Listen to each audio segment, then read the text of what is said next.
Բարի օր հարգելի հետևորդներ, եթերում ABC լուրերի հերթական թողարկումն է, ես Սվետլանա Պետրոսյանն եմ, նախ կարևորը համառոտ։ Եթե առաջիկա կիրակի ընտրություն լիներ, ում կընտրեին քաղաքացիները, Գելափը հարցման տվյալներն է հայտնել։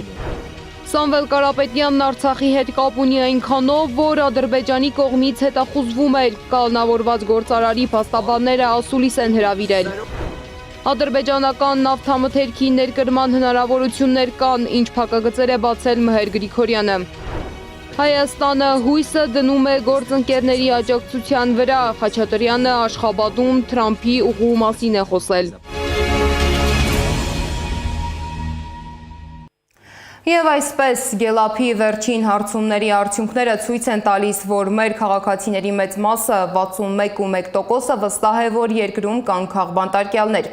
Այս մարդկանց թվում ամենաշատը 64.9%-ը Սամվել Կարապետյանին է համարում քաղբանտարկյալ։ Բագրատ Սրբազանին նույն կարգավիճակում տեսնում է հարցվածների 36.2%-ը, իսկ Միքայել Սրբազանին 33%-ը։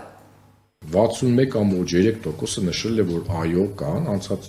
ցուցանիշը 62%-ն էր, գրեթե բան չի փոխվել։ 23%-ը ասում են, որ ոչ չկա, եւ 15.7%-ը դժվարանում է պատասխանել այս հարցին։ Եվ այդ 61%-ին մենք խնդրում ենք ասել, եթե ասում եք, որ կան քաղբանտարկյալներ,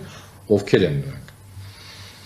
Նրանցից 64.9%, այսինքն 61%-ի 64%-ը ասել է, որ Սամվել Կարապետյանն է։ 36.2% նշել, որ Բագրատ arczepiskopos Գալստանյանն է, Միքայել arczepiskopos Աջապայանն նշել է 33%-ը, Վարդան Ղուկասյան Գյումրիի Վարդան Ղուկասյանն է, շեշտենք, որ հասկանանք, 19.4%-ն է, Նարեկ Սամսոնյան 4.7%, Լիդա Մանթաշյան 4.7%, խնդրում եմ վերադառնալ եւ հիշեք ժամանակահատվածի հետազոտության, այն ժամանակ կարծեմ դեռ այդ ազատումը չէր տեղի ունեցել։ Վազգեն Սաղաթելյան նշել են 3.2%, Դավիթ Համբարձումյանը 2.9% եւ դեռ 1.4%-ը նշում է Արմեն Աշոտյան։ Իսկ հայ առաքելական եկեղեցու պատարակներում վարչապետ Նիկոլ Փաշինյանի մասնակցությունը քաղաքացիների կեսից ավելին բացասաբար է գնահատել։ Իսկ որքանով են հավանություն տալիս քաղաքական գործիչներին ու ինստիտուտներին, լսենք։ Բարգավաճ Հայաստան կուսակցությունը բավականին երկար ժամանակահատվածում գրանցում է դինամիկ աճ եւ 4.5%, եթե ուշադրություն եք դարձնում այս արդեն իսկ այս 4 ուժերը հաղթահարում են այն բարիերը, որ հայտնում են ազգային ժողովում։ Դոկ կուսակցությունը ես կարող եմ ասել, որ գրեթե մոտիկ է այդ շեմին 3.8% եւ իրեն եւս կարելի է դասել այդ ցուցանիշի մեջ, որովհետեւ մենք այստեղ ունենք հրաժարվում են պատասխանել կամ դժվարանում են պատասխանել ցուցանիշներ եւ կարծում այստեղից կան որոշակի քանակություն մարդկանց, ովքեր որ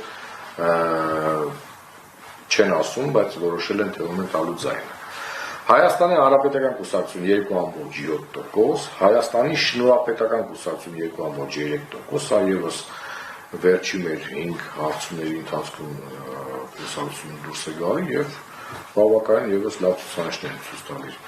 Միասնության թևեր կուսակցություն, որը վերջերս է ստեղծվել, 1.5%, Հանրապետություն կուսակցություն 1.5%, Հայ հեղափոխական դաշնակցություն կուսակցություն 1.4%, վերջերս կարծեմ իրենց համագումարը տեղի ունեցավ։ Լուսավոր Հայաստան կուսակցություն 1.2% եւ Հայ ազգային կոնգրես կուսակցություն 1.2%։ Համար դուք այժմ լսում էիք, թե առաջիկա կիրակի եթե ընտրություն լիներ, ըստ Գելափի իշխող քաղաքացիական պայմանագիր կուսակցությանը կընտրեին հարցվածների 16.5%-ը, մեր ձևով շարժմանը կընտրեին հարցվածների 7.2%-ը, Հայաստան դաշինքին 6.8%-ը։ Դուք լսում էիք մնացած կուսակցություններին, թե քանի տոկոսով կընտրեին։ Կանոնավորված գործարար Սամվել Կարապետյանի փաստաբանական խումբը այսօր մամուլի ասուլիս է հրավիրել ու հայտարարել, որ Սամվել Կարապետյանի նկատմամբ աննախադեպ խայտառակ, մեղմ ասած ապօրինի շինծու հետապնդումը շարունակվում է արդեն 177 օր։ Փաստաբան Արամ Վարդևանյանի խոսքով ընդհանրապես իրավաբանները, փաստաբանները կարողանում են իրավիճակի վերաբերյալ պատշաճ բացատրություն ներկայացնել, իրականացնել շահերի պաշտպանություն, բայց այս գործով անհրաժեշտ պայմաններ ապահովված չեն։ Սամվել Կարապետյանի գործով Հայաստանի Հանրապետությունում անհրաժեշտ պայմանները առկա չեն։ Սամվել Կարապետյանի գործով իրավունք, օրենք ընդհանրապես չի գործում։ Սամվել Կարապետյանի գործով հստակ առկա է վճռական իրավունքի եւ օրենքի ոչնչացման վարքագիծ։ Ես սա մեծ ցավով եմ ասում։ Ընդհանրապես իրավաբանները եւ փաստաբանները մշտապես հենվում են իրավունքի եւ օրենքի վրա, բայց այստեղ այդ հենարանները չկան։ Այս գործով այդ երևույթները բացակայում են։ Ինչն է առկա, շատ հստակ։ Առկա է քաղաքական հետապնդում, առկա է քաղաքական բրեժխնդրություն, առկա է փաստացի Հայաստանի Հանրապետությունում քաղաքական պատանդի կարգավիճակ ունեցող Սամվել Կարապետյան։ Արամ Վարդևանյանը այսօր նաև հայտարարել է, որ երեք Արցախի ներկայացուցչությունում տեղի ունեցած խուզարկությունները ոչ մի առնչություն չունեն Սամվել Կարապետյանի գործի հետ, չնայած խուզարկության ընթացքում հնչել էր նաև գործարարի անունը։ Սամվել Կարապետյանը նշված գործողությունների հետ, նշված գործողությունների շրջանակներում հարուցված վարույթի հետ ունի 0 առնչություն։ Իսկ քրեական հետապնդումը, Ես կավարտեմ, կանդրադառնամ ձեր հարցին։ Կրկին արձանագրումը ունի 0 առնչություն 3 տեղի ունեցած դեպքերի վերաբերյալ։ Նախաքննական գաղտնիքը չլիներ, կհրապարակեինք այսօր նաև փաստաթղթեր։ Բայց եկեք հետևյալ կերպ ձևակերպենք։ Մեր ձեռքի տակ կան իրավասու մասնավոր մարմնի կողմից տրված փաստաթուղթ, առ այն որ Սամվել Կարապետյանը դրա հետ ոչ մի առնչություն չունի։ Մեր ձեռքի տակ կան ցուցմունքներ, որ Սամվել Կարապետյանը դրա հետ որևէ առնչություն չունի։ Այդ ամենը գիտեն քննչական մարմնում, այդ ամենը գիտեն դատարաններում, քանի որ առնվազն 4 դատական ակտ հաստատել է, որ այդ առնչությունը չկա։ Իսկ փաստաբան Էրիկ Ալեքսանյանը տեղեկացրել է, որ փաստաբան Ալեքսանդր Կոչուբաևի խափանման միջոց բացակայելու արգելքը վերացվել է։ Նշեմ, որ հոկտեմբերի 16-ին իրավապահները փաստաբան Ալեքսանդր Կոչուբաևին բերման են ենթարկել Շենգավիթի դատարանից։ Ըստ տեղեկությունների, պատճառը նրա ֆեյսբուքյան կոշտ գրառումն էր։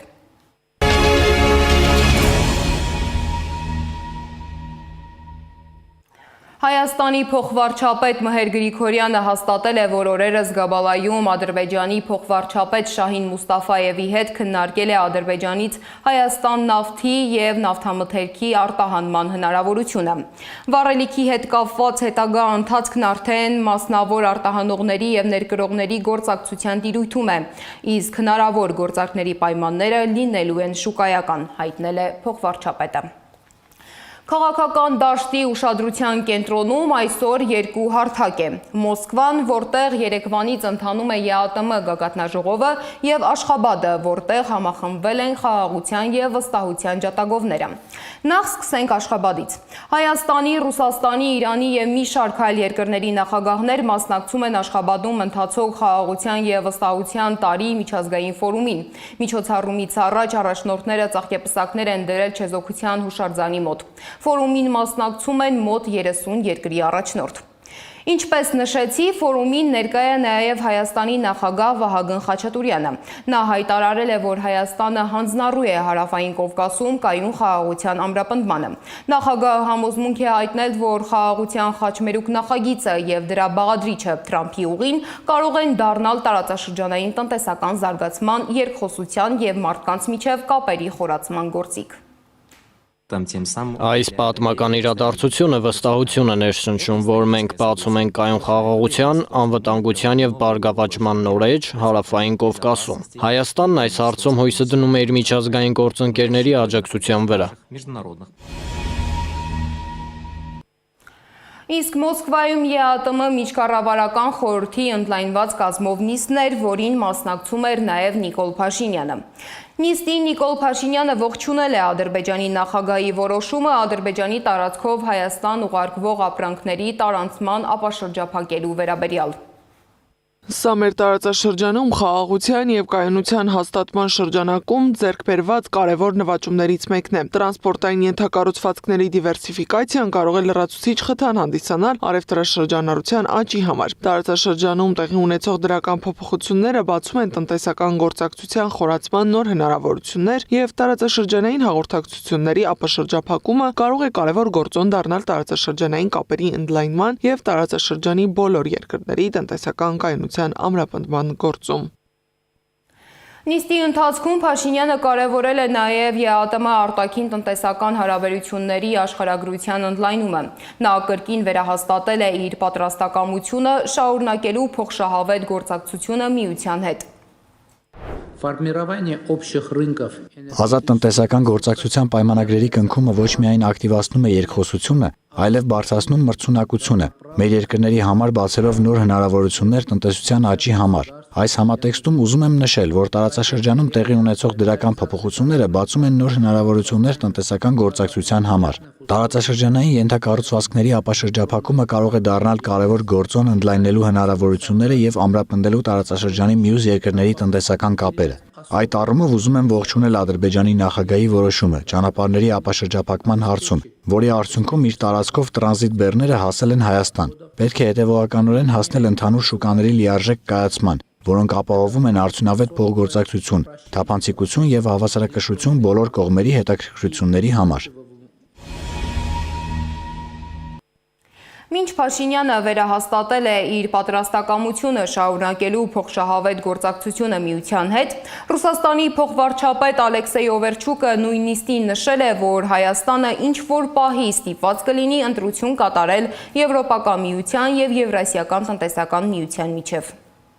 Երկու դաշինքներում միաժամանակ մնալը անհնար է, մենք բազմիցս ենք ասել այս մասին։ Կարծում ենք, որ անդամակցությունը երկու ինտեգրացիոն միավորումներին անհամատեղելի է։ Ինչ-որ պահի Հայաստանի ժողովուրդը ստիպված կլինի համապատասխան ընտրություն կատարել։ Ընդհանուր առմամբ Հայաստանն ու Ռուսաստանը լավ կապեր են պահպանում, սակայն առևտրաշրջանառությունն այս տարի զգալիորեն նվազել է։ Անցյալ տարի մեր երկրների միջև առևտուրը կազմել է 12.4 միլիարդ դոլար։ Այս տարի այն հավանաբար կկազմի 6 միլիարդ դոլար։ Սա շատ զգալի անկում է։ Իդեպ Փաշինյանը Մոսկվայում հասցրել է հեծանիվ վարել, նույնիսկ հայտարարել է, թե այս կիրակի, որ եկեղեցի է գնալու։ Այս անգամ նա մասնակցելու է Արմավիրի մեծամոր խոշորացված համայնքի Այգեշատ բնակավայրի Սուրբ Գևորգ եկեղեցում անցկացվող պատարագին։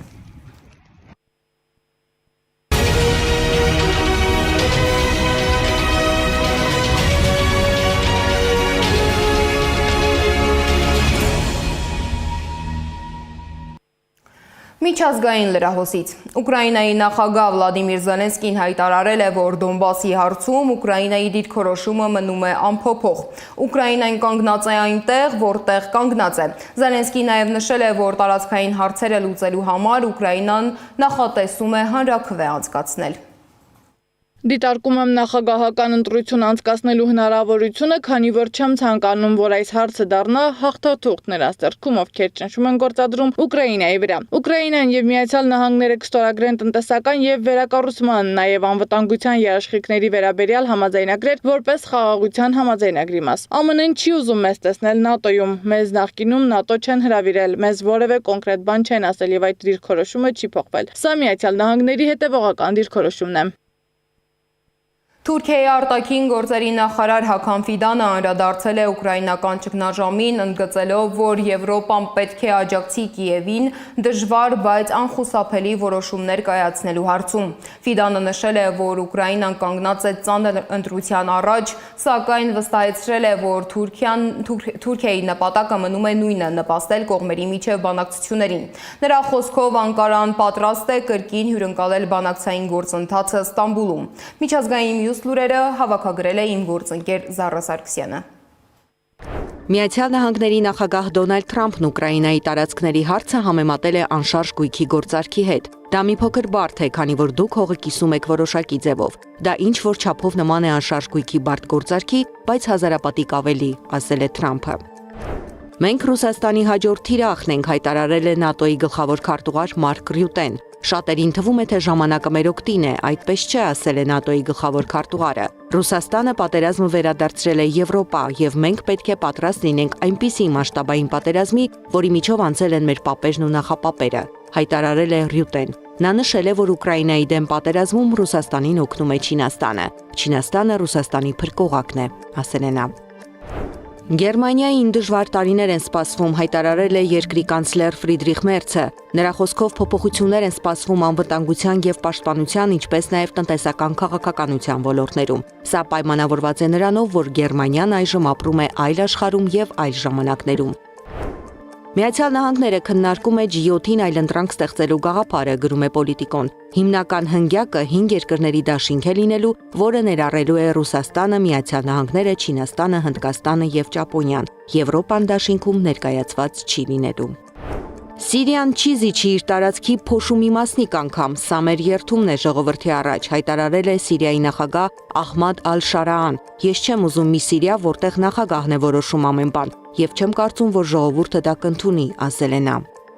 Ցույցերի ֆոնին Բուլղարիայի կառավարությունը հրաժարական է տվել, այդ մասին հայտարարել է վարչապետ Ռոսեն Ժելյասկովը։ Օրերս Բուլղարիայում ավելի քան 100,000 մարդ դուրս էր եկել վիճահարույց բյուջեի եւ կոռուպցիայի դեմ ցույցերի։ Ցուցարարներն ազգային ժողովի շենքի վրա լազերային ներկով գրել էին հրաժարական եւ մաֆիա դուրս այստեղից։ Հայտնի ֆուտբոլիստ Լիոնել Մեսսիի արձանը կբացվի Կալկաթայում։ Արձանը կբացի անձամբ ֆուտբոլիստը։ Նշվում է, որ արձանը հավաքել է 45 հոգուց բաղկացած թիմը 27 օրվա ընթացքում։ Այն ունի 21 մետր բարձրություն։ Եվ վերջում աֆրիկացի հանցագործի արկածներն Իտալիայում։ Իտալիայում հանցագործը ոստիկանությունից թաքնվելու համար մոմե արձան է ձևացել, սակայն նրան նկատել է քաղաքապետը։ Զարա Սարգսյան, Նոնա Գևորգյան, ABC Media։